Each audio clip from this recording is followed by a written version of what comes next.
Ok. Fíjense que la imagen de fondo tiene harto que ver con lo que se supone que es lo que vamos a empezar a trabajar, ¿ya? O lo que, como dije, vamos a empezar a reforzar. Este es una clase especial para el cuarto A, pero como está de moda, ¿cierto? Decir plus, está cuarto medio A plus, o sea, con algo más, sería el cuarto B y el cuarto C. ¿Ya? Para el registro va a quedar, evidentemente, ¿cierto? Esta clase. Claro, tiene que ver con la posición en donde se supone que están ustedes o van a estar ustedes en algún momento dentro de esta tarea, ¿cierto? Que vamos a empezar a trabajar, que es la de emitir un discurso público. Entonces tiene que ver con la perspectiva, ¿cierto? Que asume el que va a ser, en este caso ustedes, ¿cierto? Los emisores, ¿ya? Vamos para allá. Entonces, clase especial para los cuartos medios, por eso cuarto medio A+. Clase 22 en el caso del cuarto medio A, del jueves 9 de septiembre. Réplica, ¿cierto? Mañana en presencialidad con el cuarto medio A. La actividad, entonces, es que podamos revisar un discurso de características públicas a través de ciertos criterios estandarizados. Básicamente lo que vamos a hacer hoy día, ¿cierto?, es conocer esos criterios estandarizados de análisis, que nos permiten entender cuándo un discurso público, ¿cierto?, podríamos decir en términos bien prácticos, es de buena calidad, ¿ya? O está bien hecho. Hay una preparación, ¿cierto? Un trasfondo de organización y de construcción y qué sé yo, antes de la emisión. El propósito es conocer esos diferentes criterios, como les dije, ¿cierto?, de análisis que son necesarios para que ustedes también vayan empapándose un poco, ¿cierto?, de esas características y las vayan integrando, ¿cierto?, en sus propios discursos. Un poco más adelante, ¿cierto?, se supone que vamos a ver y trabajar en torno a eso. Estamos, ¿cierto?, en modalidad online y el objetivo, ahí llevo un poquito fuera, ¿cierto?, del cuadrito amarillo, pero el objetivo 3, que tiene que ver con la evaluación crítica de los discursos en género no literarios específicamente, en cuanto al aspecto oral, ¿cierto?, al aspecto escrito, lo audiovisual, que es súper importante, ¿cierto?, también en la presentación propiamente tal, y analizar todos los elementos que podrían estar considerándose, ¿cierto?, dentro de lo que significa el contenido discursivo, ya más allá de lo estructural, que es lo que estábamos revisando, ¿cierto?, en esta primera parte del objetivo, lo que tiene que ver esencialmente con el contenido, ¿cierto?, con el fondo, que es la intención, que es los temas, ¿cierto?, un poco de veracidad, ¿cierto?, si esa información se puede comprobar, lo argumentativo también, que es súper importante, no está mencionado aquí, pero se entiende que también dentro de la idea de un discurso público está la idea de convencer al público, ¿cierto?, a sus oyentes. Entonces todo eso en relación, ¿cierto?, a la ideología, creencias, punto de vista, etcétera, etcétera, etcétera. Son muchas cositas, ¿cierto? Ya. En un flashback de las clases de cuarto medio A, lamentablemente aquí tengo que arrastrar los dos cuartos medios a esta parte, ¿cierto? En la unidad 2 estuvimos revisando lo que era la interpretación literaria, vimos algunas estrategias de lectura, ¿cierto? Algunos mapas mentales que son fundamentales, ¿cierto?, para poder estudiar y sintetizar lo que nosotros vamos aprendiendo y también, ¿cierto?, acceder a la información. Hicimos un juicio literario, hay algunos que todavía me deben esa tarea, juicio literario, ¿cierto?, a personajes claves dentro de la literatura.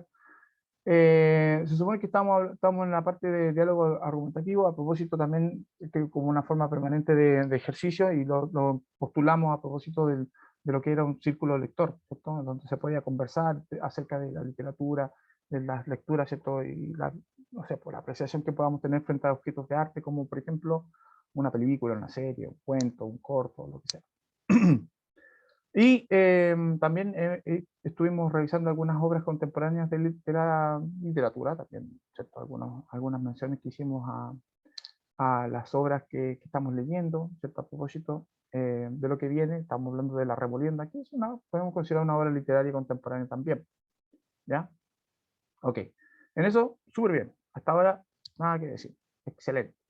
Pero tenemos que seguir avanzando. Y en la unidad 3 nos vamos a encontrar, ¿cierto?, con algunos, de hecho la unidad 3 se llama así, desafíos en el análisis crítico de los discursos, que es como ya dejando un poco de atrás el tema literario, ¿cierto?, y enfocándonos ya de plano en los textos que no son literarios, pero que también tienen un aporte importante en nuestra construcción discursiva, ¿cierto? Los desafíos tienen que ver esencialmente con lo que vamos a ver hoy día. Análisis, de integración, de comprensión y por sobre todo, ¿cierto?, de producción. No sé si conocen a esta señora. Le digo señora porque ya es una mujer, pues, o sea, a ver, nació ella, la Chimamanda, nació en 1977, si no me equivoco. Ahí está, ¿cierto? Dos imágenes de ella. Encontré la imagen que salía en Wikipedia porque la información que viene a continuación la saqué de ahí, ¿cierto? La biografía de ella. Constaté que los datos obviamente fueran fidedignos con respecto a su origen, ¿cierto? Su estudio. Me pareció curioso su currículum, tiene un, unos palmares, ¿cierto? Universitarios que son, wow, la Universidad de Johns Hopkins, ¿cierto? En Estados Unidos, creo que en Yale también, o sea, wow, universidades cotatúas, ¿cierto? Dentro del escenario académico. Ella se llama Chimamanda Ngozi Adichie, ¿cierto? A ver si alguien, hay en el chat, me pusieron, hola, Apia. ¿Nadie? ¿No la conocen? No, no, no, no, no la conocen, ya. Ok.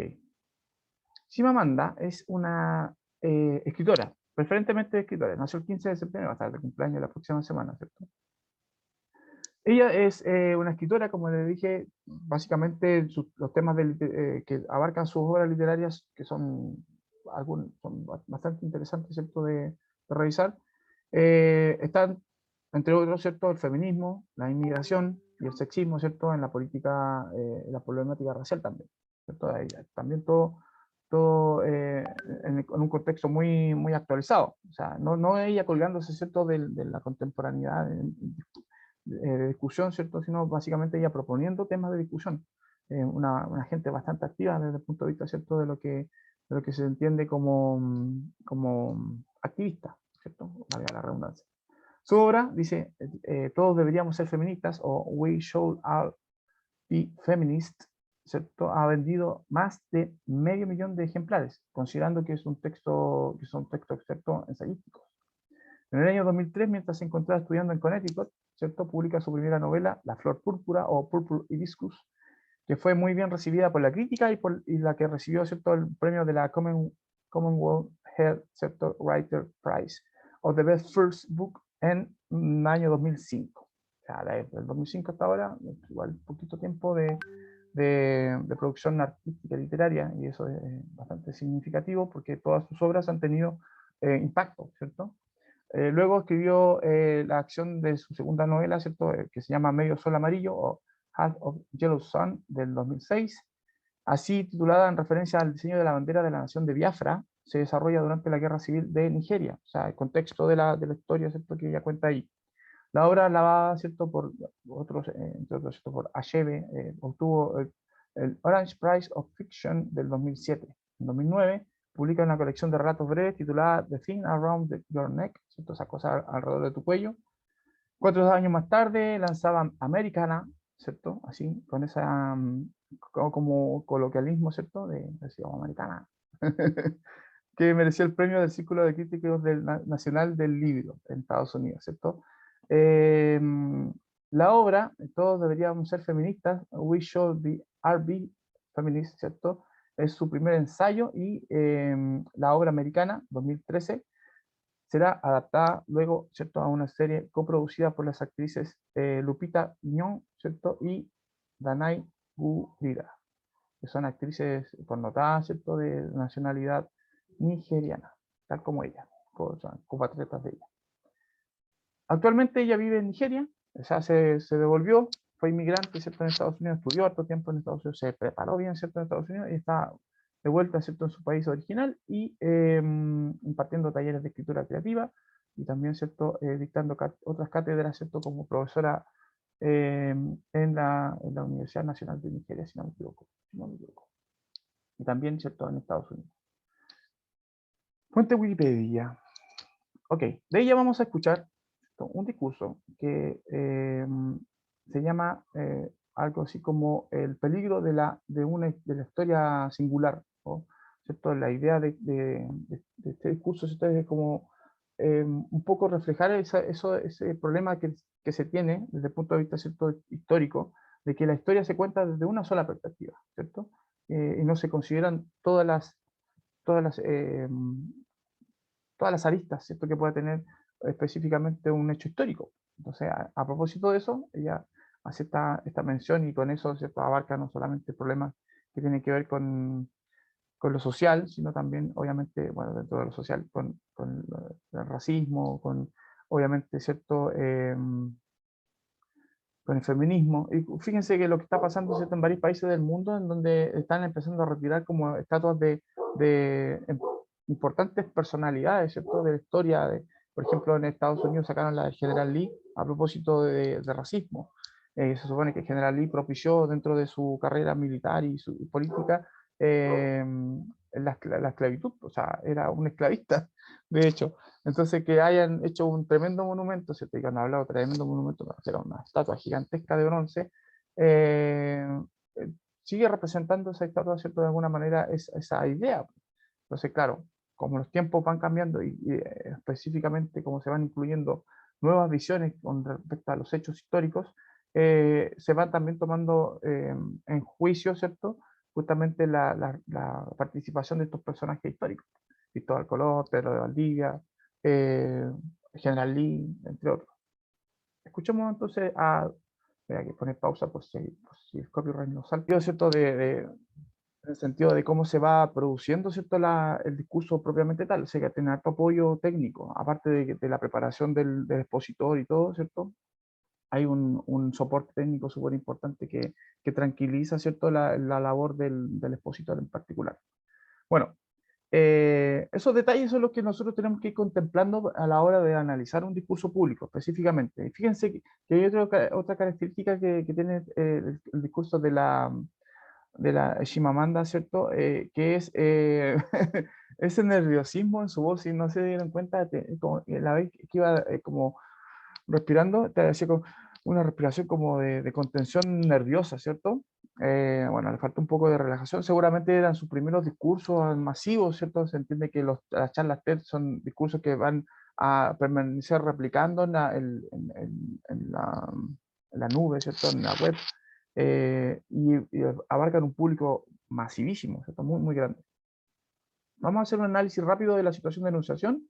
Específicamente vamos a fijarnos en esta parte, ¿cierto?, en los aspectos más primordiales, digámoslo así. Aquí tenemos algunas temáticas, ¿cierto?, de análisis, en este caso de la enunciación.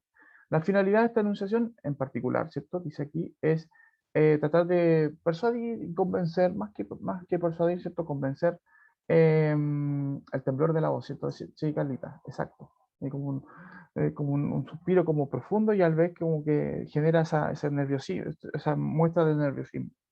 Dice, convencer a los receptores de su postura incorporando elementos emotivos, ya que su propio discurso está enunciado desde una experiencia de vida, ¿cierto? Ella misma va contando a partir de lo que ella ha vivido y ha observado con respecto a esta idea, esta idea. Vamos a decir que este peligro, ¿cierto?, de contar una sola historia se refiere esencialmente a algo que nosotros ya conocemos como prejuicio. Los prejuicios alimentan odio, alimentan guerras, alimentan discriminación, racismo. La gente que es racista es una gente prejuiciosa. Y ojo que el prejuicio se alimenta justamente de la ignorancia. Entonces lo que ella está diciendo, en términos bien así como eufemísticos, que las personas que cometen el error de alimentarse o alimentar su intelecto, ¿cierto?, desde una sola perspectiva, ¿cierto?, desde una sola historia, están obviando, ¿cierto?, el hecho de que hay otras tontas historias sobre los hechos históricos en particular o sociales. Entonces están siendo y asumiendo, ¿cierto?, quedarse en una posición de ignorancia. Y la ignorancia, como les dije recién, genera odio, racismo, discriminación, sexismo, abuso, ¿cierto? Injusticia social, etcétera, etcétera. Es como cuando, por ejemplo, estoy haciendo el alcance, ¿cierto?, de nuestra realidad, cuando el ministro Mañalich, ¿cierto?, el ex ministro Mañalich dijo, no sabía que existían poblaciones o gente viviendo en hacinamiento cuando se estaban decretando, ¿cierto?, las primeras medidas de confinamiento, ¿cierto? Decía, ojo, hay gente que vive en confinamiento, o sea, perdón, en,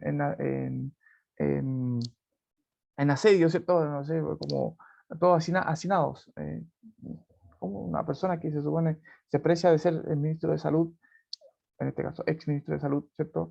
Puede desconocer esa realidad de Chile, o sea, estamos hablando de más del 40% de la población que vive en condiciones, ¿cierto?, de mediana pobreza, ¿cierto?, y pobreza extrema, o sea, en ese nivel, en ese rango. O sea, claro, él vive permanentemente, ¿cierto?, contándose una sola historia, que es la de los barrios acomodados, ¿se entiende? Entonces, de eso habla la Chimamanda. Esa es la finalidad, darnos cuenta, sacudirnos un poquito, ¿cierto?, de decirnos, ojo, que cuando nosotros queramos ver, eh, hablar de África, no podemos hablar de África como un país, sino como un continente, pues, o sea, está lleno de países y cada país tiene un millar, ¿cierto?, de culturas, de historias, de idiomas. Por ejemplo, ella mencionó que en Nigeria, claro, se habla inglés por la imposición colonialista, ¿cierto?, inglesa en particular, como quedó ahí asentado, ¿cierto? Por eso ella domina bien el inglés y habla también, ¿cierto?, el inglés,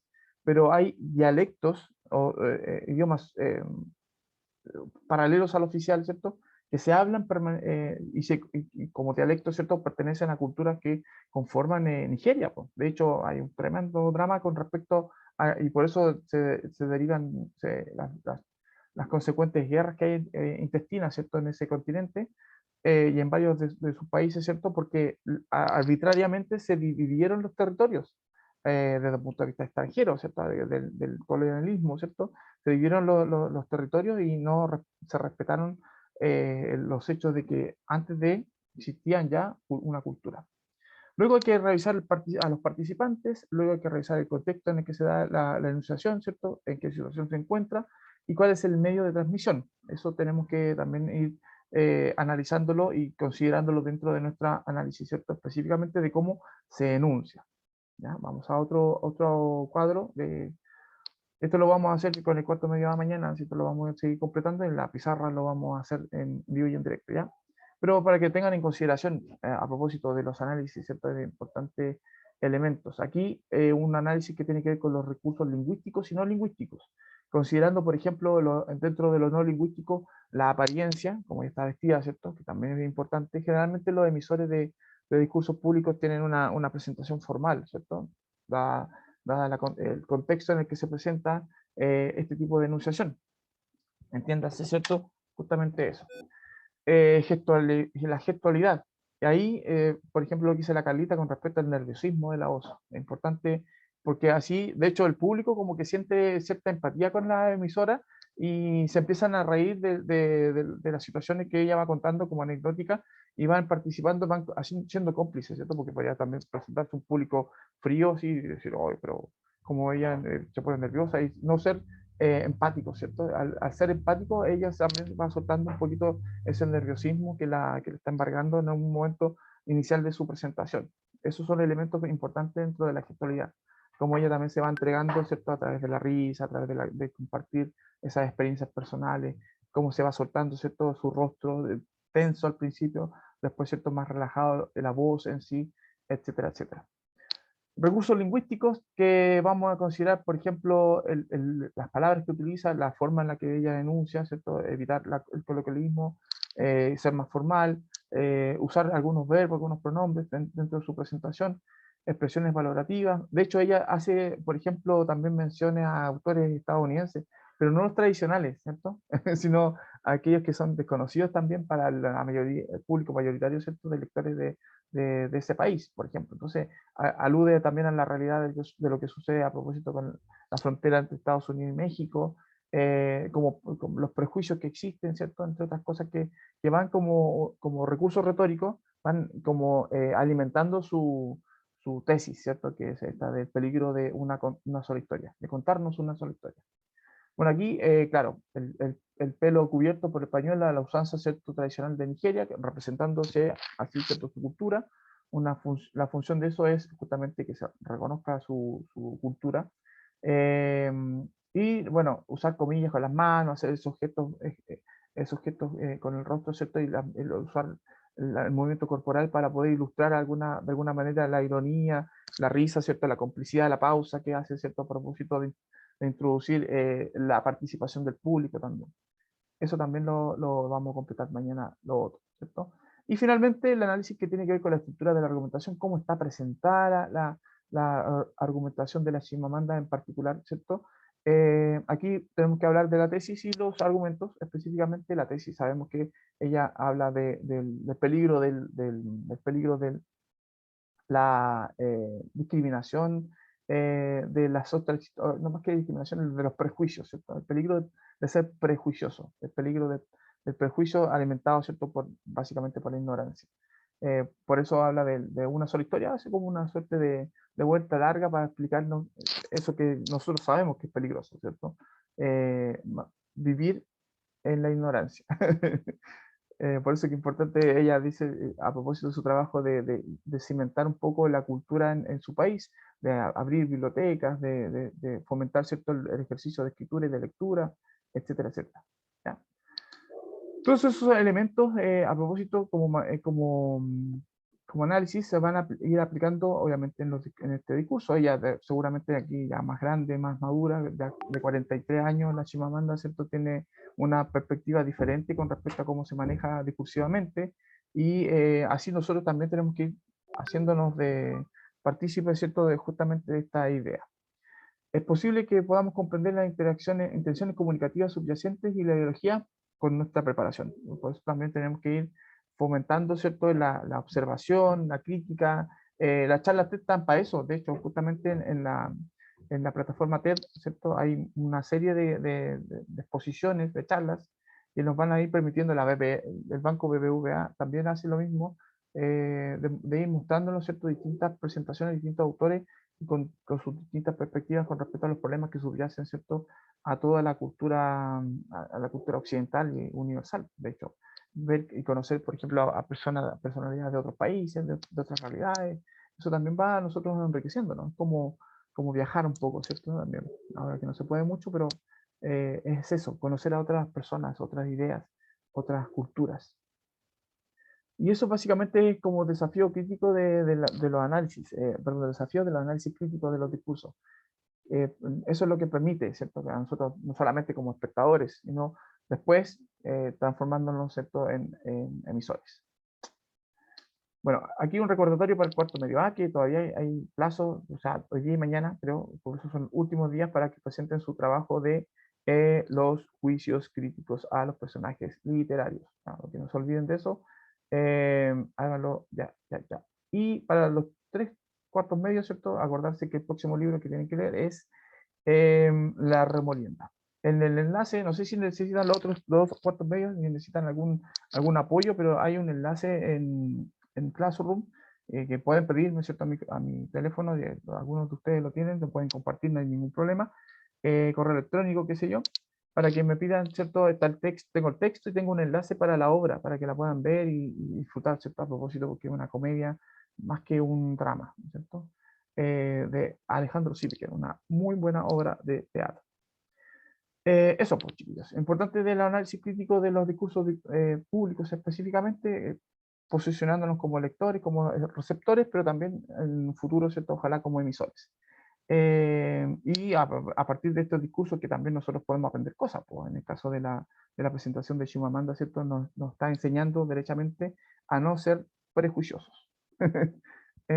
Básicamente eso, ¿ya? Y leer de todo, leer harto y un variopinto, ¿cierto? De lecturas. Chiquilines, estoy súper pasado, así que me voy a despedir súper rápido. Cuídense mucho, tengan un bonito día, un excelente descanso después, si no lo alcanzo a ver al resto, ¿cierto? Durante esta semana de 18. Se nos viene el 18. Chao, chiquillos. Adiós. Chao, Lin.